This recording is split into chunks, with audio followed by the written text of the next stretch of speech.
Shalom Bapak Ibu Saudara-saudari, senang sekali kita boleh berjumpa kembali di dalam anugerah-Nya. Sebelum kita akan mendengarkan khotbah, mari kita akan bersama-sama berdoa, minta pimpinan Roh Kudus. Tuhan, kami bersyukur Kau Allah yang memelihara, Kau Tuhan yang tidak pernah meninggalkan kami, Engkau Tuhan yang selalu menepati janji, Engkau Tuhan yang besar, Engkau Tuhan yang ajaib, dan Engkau adalah Tuhan yang maha melihat, Tuhan yang maha mendengar, Tuhan yang maha memelihara bagi anak-anak-Nya yang selalu berseru dan berharap kepadamu. Hari ini kami akan bersama-sama belajar akan firman Tuhan. Kiranya Tuhan Roh Kudus memberikan pengertian, pewahyuan, hikmat bagi setiap kami yang mendengar. Ada kekuatan baru, ada harapan baru, ada semangat yang baru saat kami mendengarkan janji-Mu yang luar biasa. Meteraikan firman-Mu, berikan kepada kami menjadi hati-hati yang baik, hati yang subur, agar setiap firman yang kami dengar berakar, bertumbuh, berbuah sampai 100 kali lipat. Demi nama Yesus yang luar biasa, kami berdoa dan bersyukur. Amin. Judul khotbah hari ini yaitu Jangan Khawatir, Tuhan Pasti Memelihara Kita. Sekali lagi saya ulang, jangan khawatir, Tuhan pasti memelihara kita.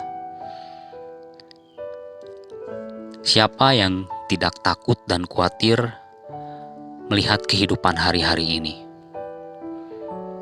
Dengan berbagai macam sektor yang digoncang hari-hari ini, PHK di mana-mana, vaksin yang belum ditemukan sampai hari ini, dan kalau Bapak Ibu Saudara-saudari melihat kabar berita setiap hari di berita, sungguh mungkin itu akan menjadi satu ancaman bagi pikiran kita.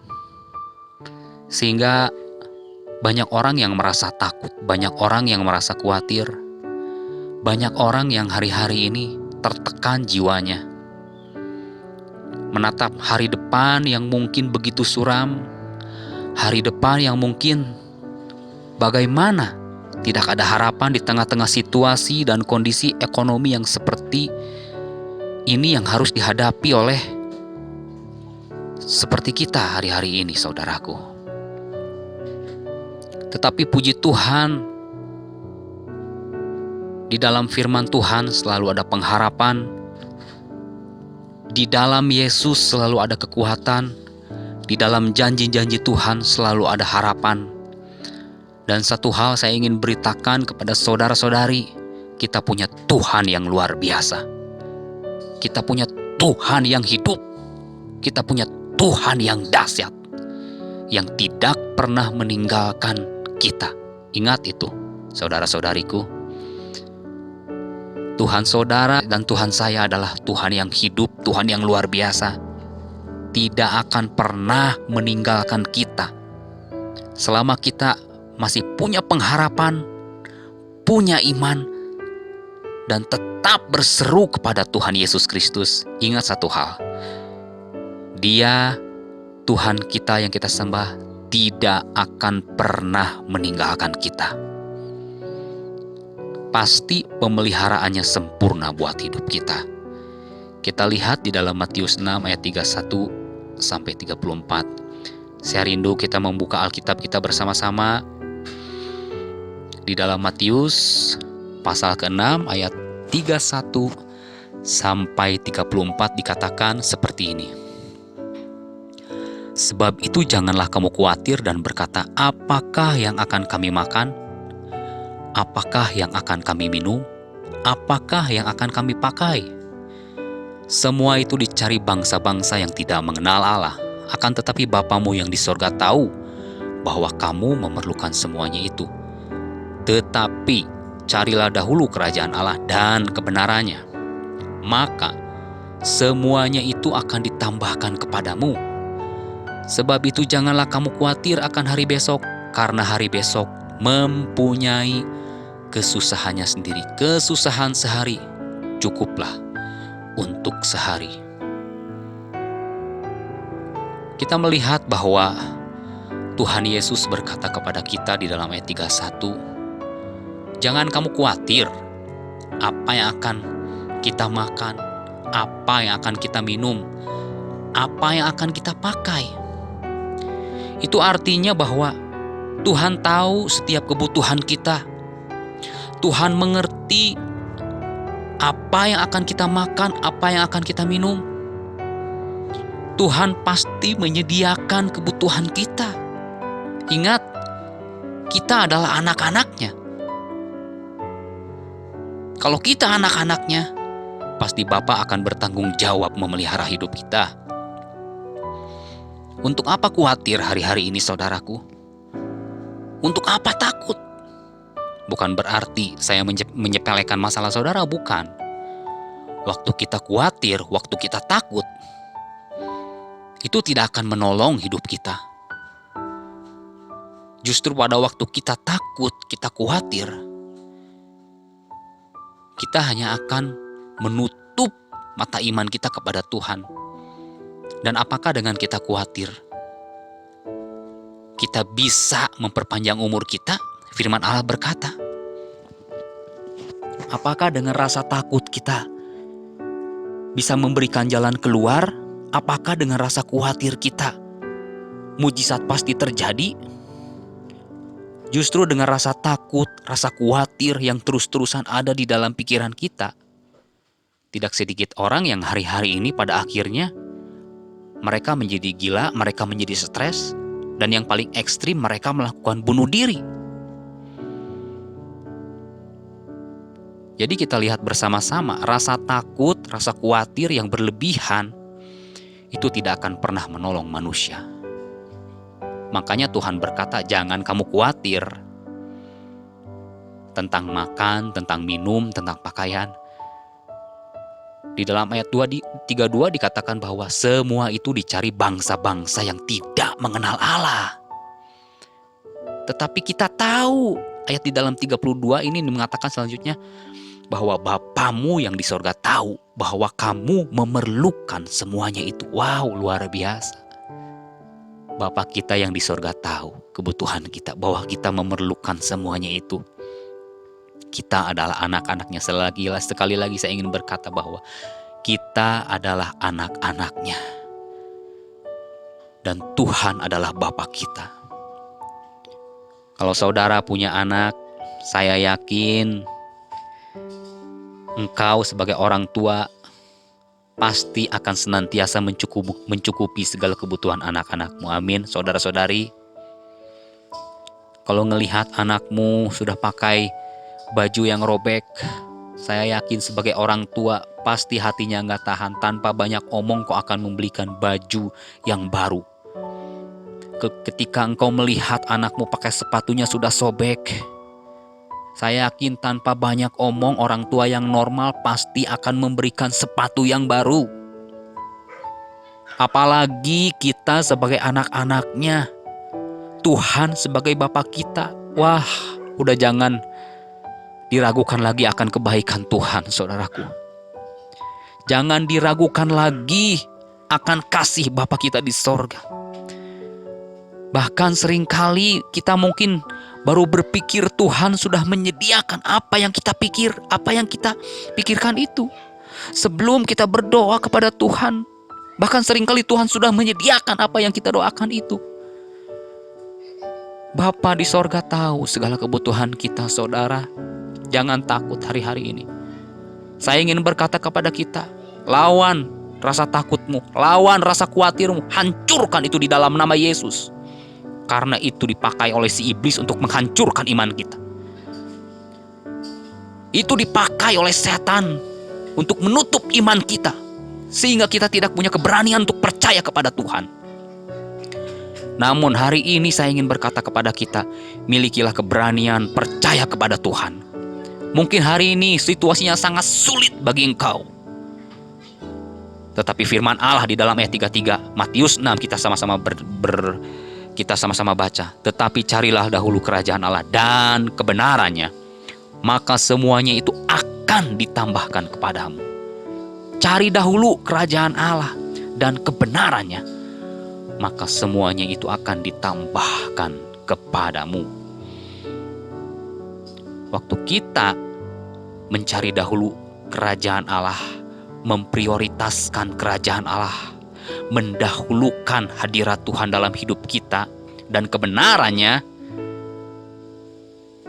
otomatis berkat akan mengejar hidup kita, saudara-saudari. Otomatis kebutuhan-kebutuhan yang kita khawatirkan, yang kita takutkan, itu akan datang mencari kita.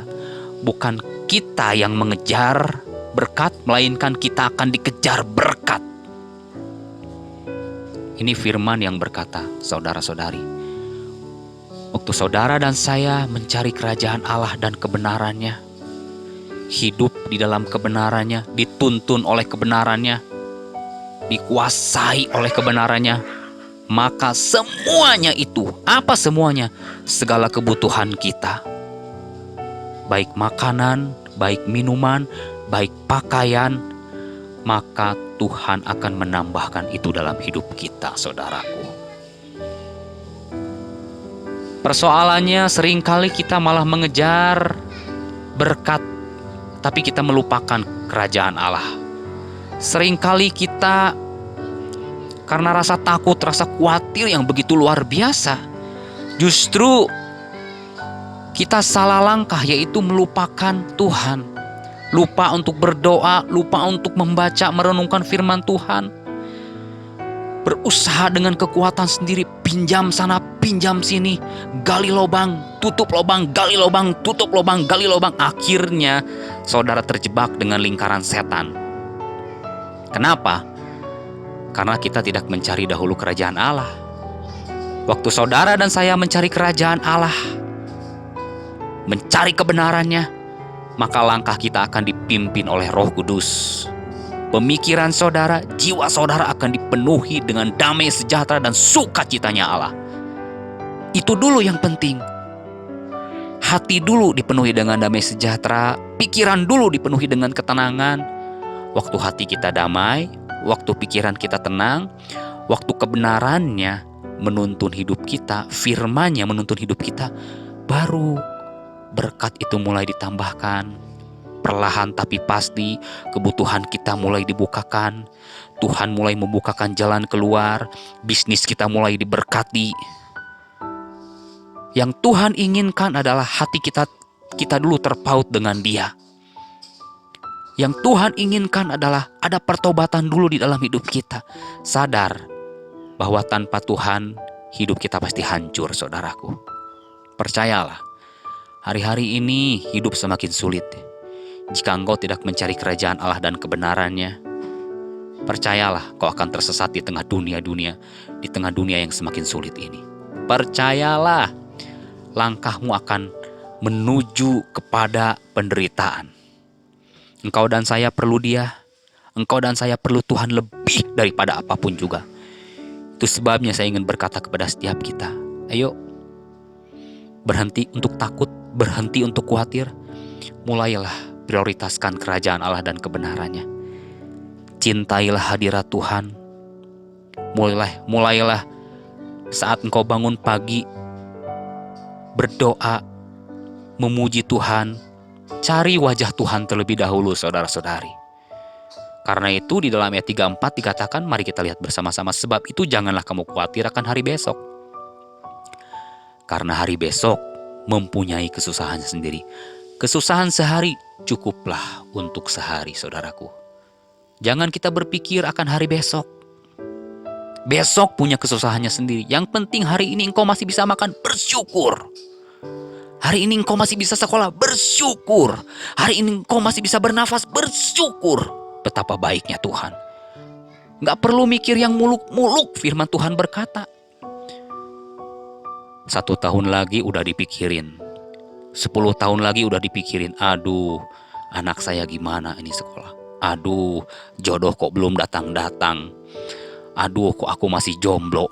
Ngapain nyusahin diri sendiri, saudaraku.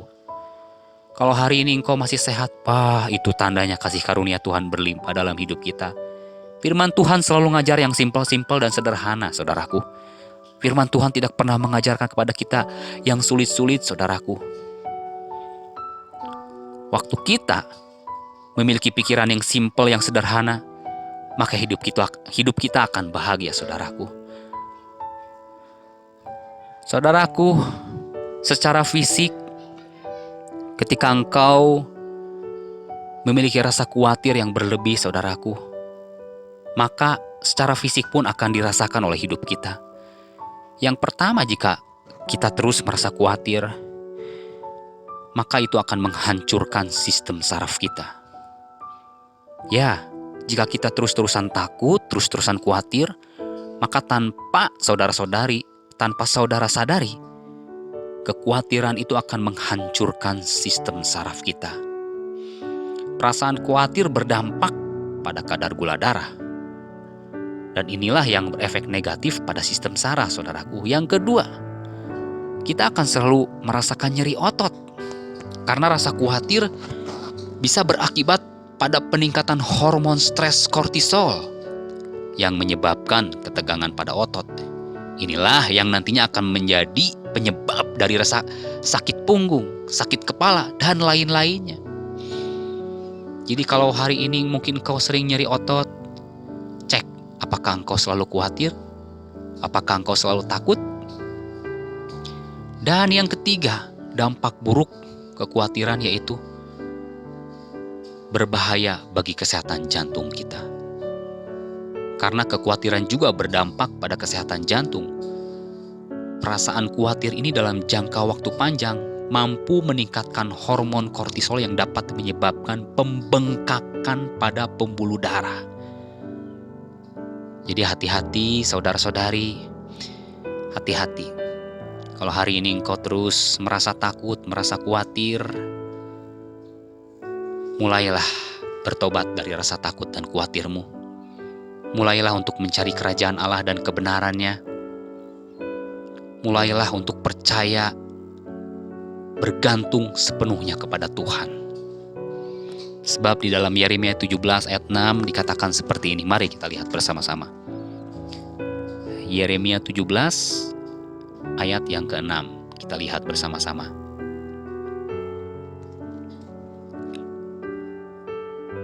Yeremia 17 ayat yang ke-7, maaf. Demikian firman Allah. Diberkatilah orang yang mengandalkan Tuhan, yang menaruh harapannya pada Tuhan. Wow, ayat ini luar biasa. Sekali lagi saya ingin berkata, diberkatilah orang yang mengandalkan Tuhan, yang menaruh harapannya pada Tuhan.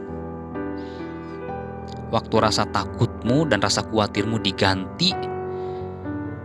dialihkan dengan mengandalkan Tuhan, maka hidupmu pasti akan diberkati oleh Tuhan.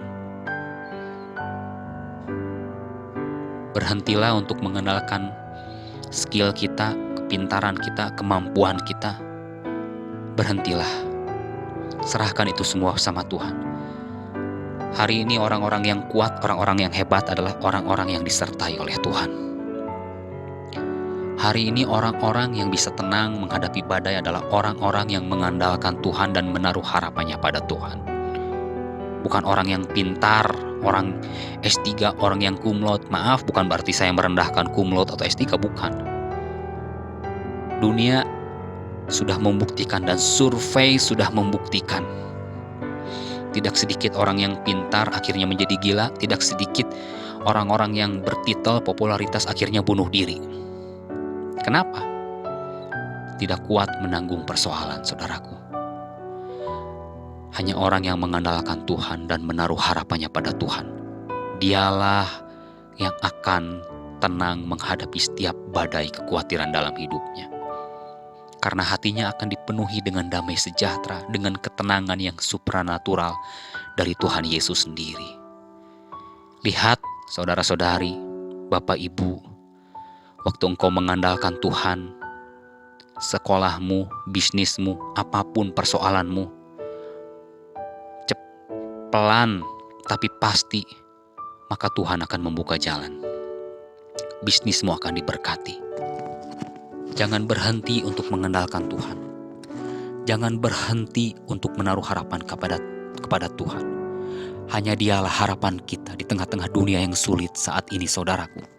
Hanya Tuhan pengharapan kita yang tidak pernah mengecewakan hidup kita, saya ingin berkata. Hanya Tuhan yang sanggup menyediakan air di tengah padang gurun, saudaraku. Hanya Tuhan Yesus yang sanggup membuka jalan keluar bagi setiap persoalan kita hari-hari ini, saudaraku. Justru waktu engkau mengandalkan diri sendiri, maka engkau akan capek, engkau akan lelah. Hidupmu akan penuh dengan penderitaan.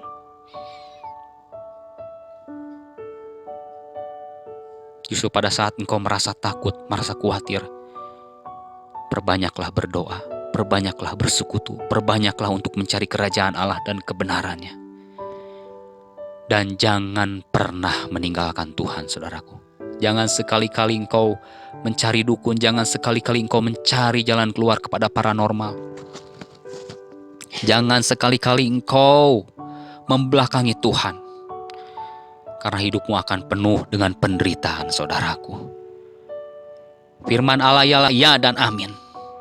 Waktu kita mencari Dia, menaruh harapan kita pada Tuhan, lihat hidupmu akan diberkati. Usahamu akan diberkati. Bisnismu akan diberkati. Apapun yang kau akan kerjakan, akan Tuhan berkati. Kuncinya adalah andalkan Tuhan. Biarlah harapan kita hanya kepada Tuhan hari-hari ini, saudaraku. Di dalam Filipi 4 ayat 6 kita lihat bersama-sama.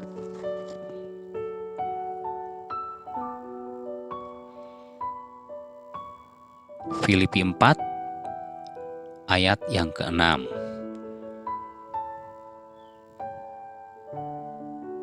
Saya rindu kita sama-sama membuka Alkitabnya, saudaraku, agar kita tahu janganlah hendaknya kamu khawatir tentang apapun juga, tetapi nyatakanlah dalam segala hal keinginanmu kepada Allah dalam doa dan permohonan dengan ucapan syukur. Kembali firman Allah berkata kepada kita, janganlah hendaknya kamu khawatir tentang apapun juga, tetapi nyatakanlah dalam segala hal keinginanmu kepada Allah dalam doa dan permohonan dengan ucapan syukur. Sekali lagi, kekhawatiran tidak akan membuat mujizat dalam hidup kita. Ketakutan tidak akan pernah menolong hidup kita. Rasa khawatir tidak akan memberikan umur yang panjang dalam hidup kita. Justru sebaliknya akan semakin memperburuk keadaan kita. Tetapi pada waktu kita khawatir, biarlah kita nyatakan segala keinginan kepada Allah dalam doa kita. Bertekuk lutut pagi hari, cari Tuhan saat pagi hari, saudaraku. Ungkapkan kepada Tuhan, Tuhan aku tidak kuat, Tuhan aku tidak mampu. Dan jangan lupa untuk bersyukur, berterima kasih kepada Tuhan atas setiap persoalanmu. Karena waktu kita bersyukur, itu tandanya saudara mengakui bahwa Tuhan itu luar biasa. Tuhan itu baik, saudaraku. Dan ayat yang terakhir kita lihat, saudaraku, di dalam Amsal 17 ayat 22.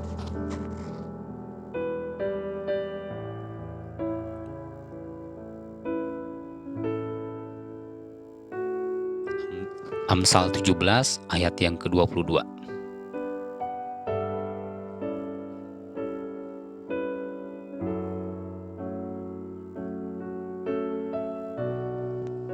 Hati yang gembira adalah obat yang manjur,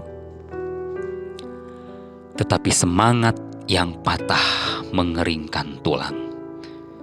Kita lihat ayat ini mengingatkan kepada kita bahwa hati yang gembira adalah obat yang manjur, tetapi semangat yang patah mengeringkan tulang. Dengan kata lain, hati yang penuh ketakutan, hati yang penuh kekhawatiran hanya akan membuat hidup kita menjadi sakit-sakitan. Tetapi hati yang gembira, hati yang terus bersuka cita, hati yang bahagia, itu adalah obat agar kita menjadi umur panjang, saudaraku. Jadi bagaimana caranya kita memiliki hati yang gembira? Caranya adalah setiap hari jangan lupa bersyukur, setiap hari jangan lupa berdoa, setiap hari jangan lupa untuk mencari kerajaan Allah dan kebenarannya. Setiap hari jangan lupa untuk memuji-muji Tuhan, saudaraku. Karena tidak mungkin hati kita tiba-tiba gembira begitu saja.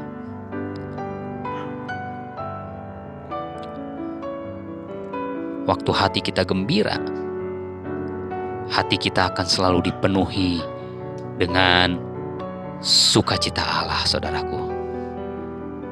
Jadi, saudaraku, saya tidak akan memperpanjangkan firman, saudaraku. Hati yang gembira tidak datang dengan sendirinya. Hati gembira ini ada dua, Bapak, Ibu, saudara-saudari. Waktu engkau menerima hadiah, hatimu gembira, betul? Waktu engkau menerima gaji, hatimu gembira. Waktu jabatan kita naik, hatimu gembira. Waktu engkau punya pacar, hatimu gembira. Tetapi hati gembira yang diberikan Tuhan, kegembiraan yang datang dari Tuhan, kebahagiaan yang dari Tuhan itu lain dengan kebahagiaan yang dunia berikan dalam hidup kita. Jadi ingat, rasa takut tidak akan pernah menolong kita. Rasa khawatir hanya akan menghancurkan hidup kita. Tetapi hati yang gembira adalah obat yang manjur. Amin. Mari kita akan berdoa. Terima kasih Tuhan, kami bersyukur kalau hari ini kami bersama-sama belajar akan firman-Mu. Kami sama-sama disadarkan bahwa kekhawatiran, ketakutan tidak akan pernah bisa memberikan jalan keluar, tidak akan pernah bisa membantu hidup kami, tidak akan pernah bisa menolong kami. Terima kasih untuk firman-Mu, kalau firman-Mu boleh menegur setiap kami Tuhan. Kami percaya bahwa di dalam Tuhan Yesus selalu ada pengharapan, di dalam Yesus selalu ada mujizat, di dalam Tuhan Yesus selalu ada jalan keluar. Bapa, terima kasih. Biar Engkau yang membuka jalan hari-hari ini kepada setiap para pendengar, memberkati mereka, memberikan jalan keluar, memberikan kesembuhan, memberikan mujizat atas setiap persoalan yang mereka hadapi. Aku berdoa agar iman dan pengharapan mereka tetap teguh di dalam Engkau ya Tuhan. Aku berdoa agar kasih dan kuasa-Mu tetap menyertai para pendengar dimanapun mereka berada. Terima kasih Tuhan, terima kasih Bapa. Segala kemuliaan bagi Tuhan Yesus. Hanya di dalam nama-Mu Yesus kami berdoa dan bersyukur. Amin.